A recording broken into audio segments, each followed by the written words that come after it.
7. We want to understand, what does it mean to have a part of God?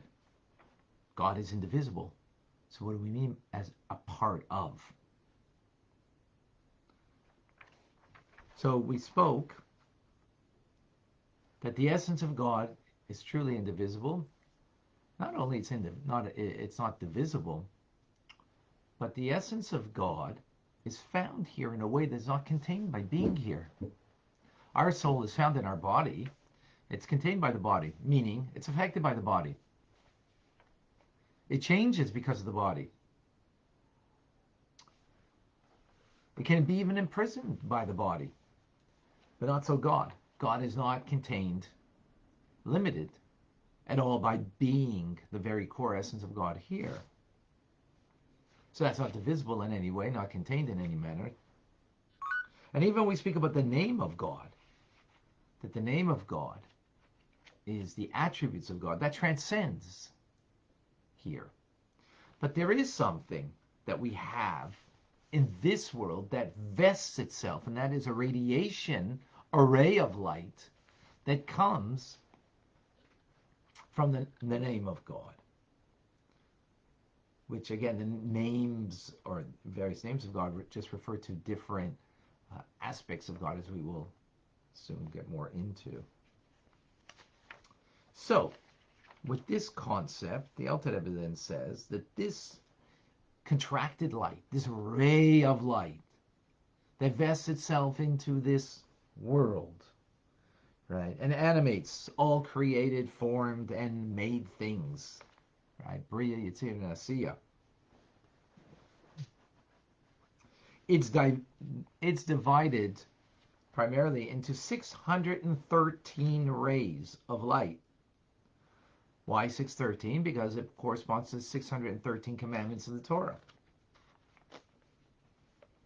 So these commandments are in fact the 613 conduits that transmit the light of God, the infinite light of God, into this world. Now, why is that in this manner?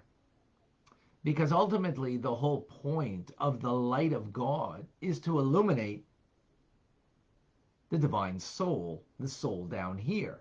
And the soul here is made up of 248 organs and 365 sinews, the person, and that equals 613.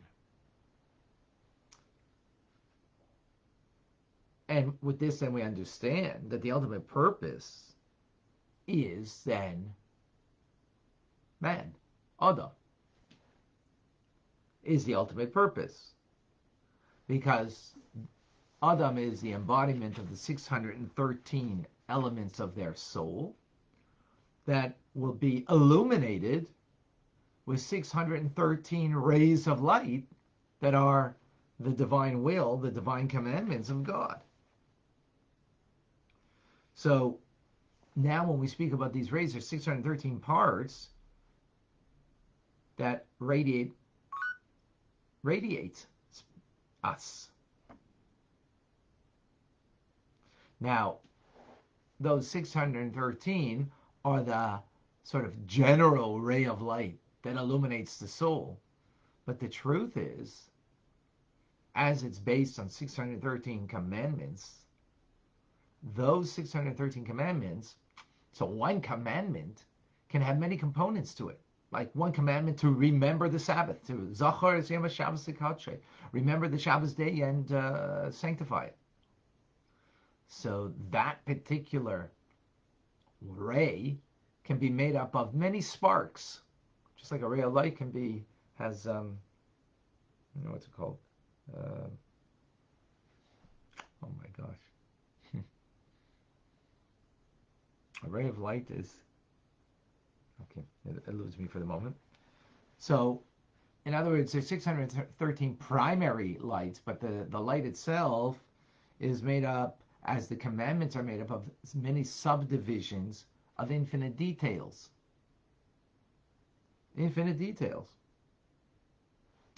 And so we have the written law that has the one commandment, the oral law that has illuminates that one commandment in so many very great details. So this is precisely so man's soul, which means we're absorbed by the divine light as it further becomes with innumerable details of divine radiance that infuse and become permeated within us, a part of us.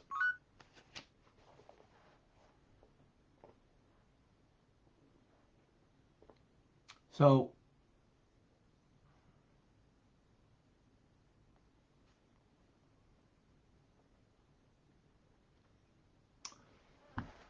in other words, our soul is an embodiment of 613 rays of light that can be broken down into innumerable more sparks of light that illuminate our soul. Okay? More specific. So 613 is the general, the representing the 613 mitzvahs of the Torah. Our soul is made up of different components, compartments, as it were. 248, just like the physical body, there's 248 organs and 365 sinews. So the soul has the 613 compartments that make up the soul that become illuminated with this part of light. So now let's take this